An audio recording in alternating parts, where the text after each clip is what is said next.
संस्कृत गद्य भारती का 8वां लेसन जिसका नाम है आदि शंकराचार्य, और ये इस चैप्टर का पहला पार्ट है। तो चलिए शुरू करते हैं पहली पैराग्राफ के साथ में। धन्य अयम भारत भूमिर यत्र साधु जनानां परित्राणाय दुष्कृतांच विनाशाय सृष्टि स्थिति लयकर्ता परमात्मा स्वमेव कदाचित् रामः कदाचित् कृष्णश्च भूत्वा आविर्बभूव। अर्थात धन्य अयम, धन्य प्लस अयम, और भारत भूमि ही प्लस यत्र, अर्थात यह भारत भूमि धन्य है।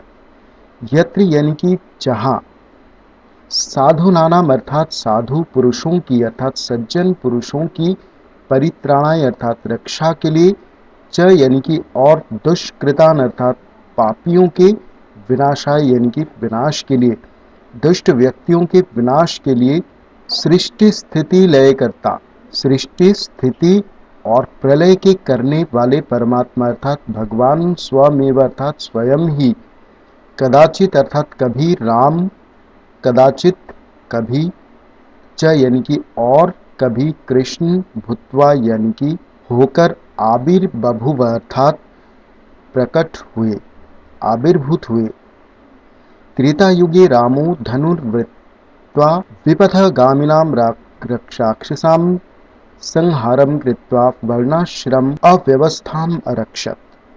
त्रेता युग में राम ने धनुर्वृत्त्वा यानी कि धनुर धारण करके, विपथगामिनाम अर्थात कुमार्ग पर चलने वाले, विपथ अर्थात कुपथ पर, गामिनाम अर्थात चलने वाले, राक्षसाम अर्थात राक्षसों को, संहारम राक्षसों का संहार करके अर्थात राक्षसों को मारकर, वर्णाश्रम अर्थात वर्ण और आश्रम की व्यवस्था की, रक्षा की, अरक्षत अर्थात रक्षा की, वर्ण प्लस आश्रम प्लस अव्यवस्थाम प्लस अरक्षत, अर्थात वर्ण और आश्रम के व्यवस्था की रक्षा की।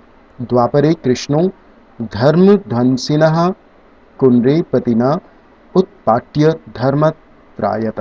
द्वापर युग में कृष्ण ने धर्म ध्वंसिनः अर्थात धर्म को नष्ट करने वाले, को नृपतिन अर्थात दुष्ट राजाओं को, नृपति अर्थात राजा होता है, तो दुष्ट राजाओं को, उत्पाट्य अर्थात उखाड़ कर, धर्मम अत्रायत अर्थात धर्म की रक्षा की, अत्रायत अर्थात रक्षा करना। सैषा स्थिति यदा कलौ समुत्पन्ना बभूव तदा नीललोहितः भगवान शिवः शंकर रूपेण पुनः प्रकटि बभूव। सैषा यानी कि वही स्थिति, यदा यानी कि जब, कलौ यानी कि कलियुग में, समुत्पन्ना बभूव यानी कि समुत्पन्न अर्थात उत्पन्न हुई, तदा यानी कि तब, नील लोहितः अर्थात नील रक्तवर्ण भगवान शिव, शंकर रूपेण अर्थात शंकर रूप में, पुनः अर्थात फिर, प्रकटि बभूव अर्थात प्रकट हुए।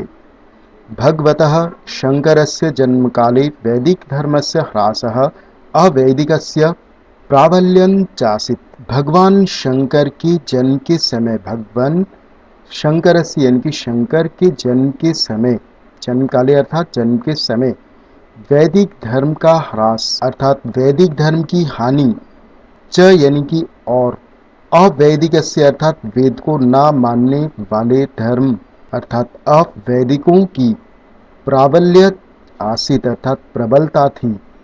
अशोकादि नृपतीनाम राजबलमाश्रित्य पंडित मन्याः सांप्रदायिकाः वेदमूलम धर्म्यम तिरश्चक्रुः। अशोक आदि राजाओं ने राजबलम आश्रित यानी कि राज शक्ति का आश्रय लेकर, पंडितम अन्याः यानी कि स्वयं को पंडित मानने वाले सांप्रदायिक या संप्रदाय के लोगों ने, वेद मूलम धर्मम अर्थात वेद मूलक धर्म का, तिरश्चक्रुः अर्थात तिरस्कार किया। लोक जीवनम अंधति मिश्रायाम तस्याम। लोक जीवन, लोक जीवनम अर्थात संसार, अंधत मिश्रायाम अर्थात अंधविश्वास के अंधकार पर, मुहुर्मुहु अर्थात बार बार, मुह्यमानम अर्थात मुग्ध होता हुआ, क्षणमपि यानी कि क्षण भर भी, शर्म न लेभे अर्थात सुख को प्राप्त नहीं कर रहा था, तस्याम विषम स्थितः भगवान शंकरः प्रचंड भास्कर इव उदयाय देशव्यापी मोह मालिन्य मुज्झित्वा वैदिक धर्मस्य पुनः प्रतिष्ठां चकार। तस्याम यानी कि उस विषम स्थिति यानी कि विषम परिस्थिति में भगवान शंकर प्रचंड भास्कर, भास्कर अर्थात सूर्य, तेजस्वी सूर्य के और इव यानी कि के समान, यानी कि तेजस्वी सूर्य के समान उदया यानी कि उदित हुए और देश व्यापी यानी कि देश में फैली मोह मालिन्य यानी कि मोह की मलिनता को उज्झित्वा यानी कि नष्ट करके वैदिक धर्म से यानी कि वैदिक धर्म की पुनः यानी कि फिर से प्रतिष्ठाम चकार यानी कि प्रतिष्ठा की। तो इस वीडियो में पैराग्राफ 1 होप इतना आपको समझ आया होगा। आप हमें कमेंट सेक्शन में अपनी राय ज़रूर बताएं। सो मिलते हैं अगले वीडियो में। Thank you.